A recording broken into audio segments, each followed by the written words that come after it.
Welcome to Slate. Don't forget to subscribe our channel. Cinderella. Once upon a time, there was a beautiful and sweet little girl. When she was very small, her mother fell ill.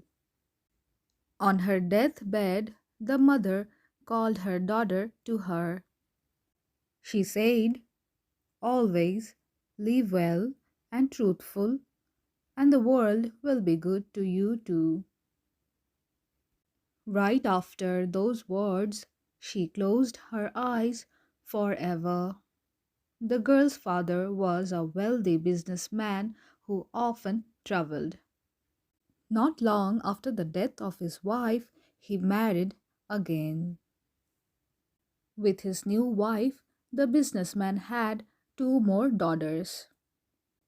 They were beautiful on the outside but bad on the inside and were very mean to their half sister.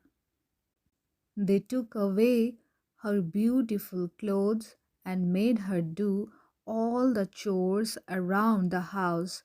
At night, she was not allowed to sleep in a nice soft bed but had to lie in front of the fireplace. As a result, her clothes were always covered in ashes, and she was called Cinderella.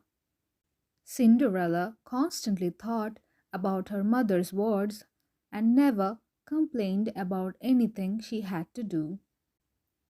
When Cinderella's father went on another trip, he asked his daughters what they wanted. The youngest daughters asked for the most expensive clothes and the most beautiful jewelry. Cinderella only wanted the first twig that would bump into her father's hat on the return trip. On the way back, Cinderella's father drove under a hazel tree. The twig brushed past his head and he remembered the promise to his eldest daughter. At home, Cinderella was overjoyed with the twig. She plants it on her mother's grave and starts to cry. Through her tears, the twig grew into a beautiful hazel.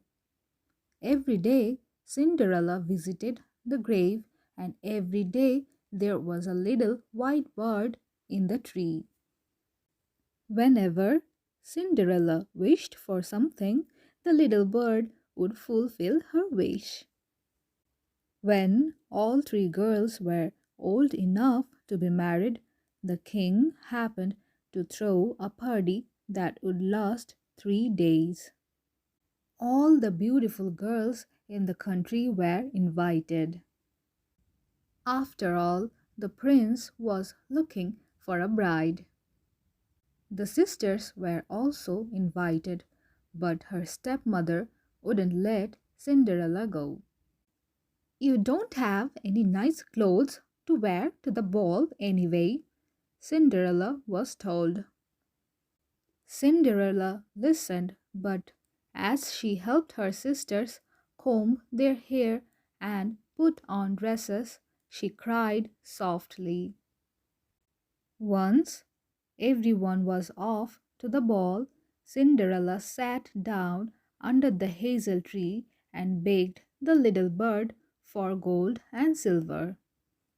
Immediately, a magnificent dress and matching shoes fell down.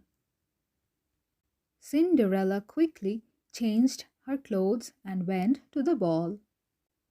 At the ball, the prince couldn't take his eyes off Cinderella and danced with her all evening.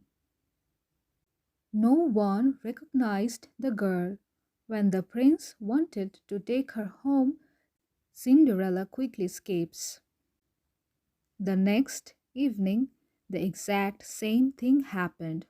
In an even more beautiful dress, Cinderella arrives at the party and dances with the prince all evening. And again she is gone before the prince knew who she is. And on the third night of the party as well, Cinderella went to the hazel. This time she got the most beautiful dress she has ever seen and all gold shoes. Again, Cinderella and the prince danced the night away. This time, the prince was determined not to let Cinderella escape and had made the stairs sticky.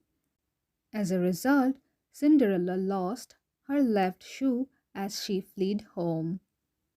The prince grabs the shoe from the stair and decides to go in search of the girl. The one who fits this shoe will be my wife. Many girls tried to put on the shoe, but it didn't fit anyone. The Mean sisters tried, but both have feet that are way too big. Could I also try it on? Asked Cinderella shyly. She was allowed to, and to everyone's surprise, the shoe fitted her perfectly. Then the prince recognized her and took her to his castle. Cinderella and the prince get married and live happily ever after.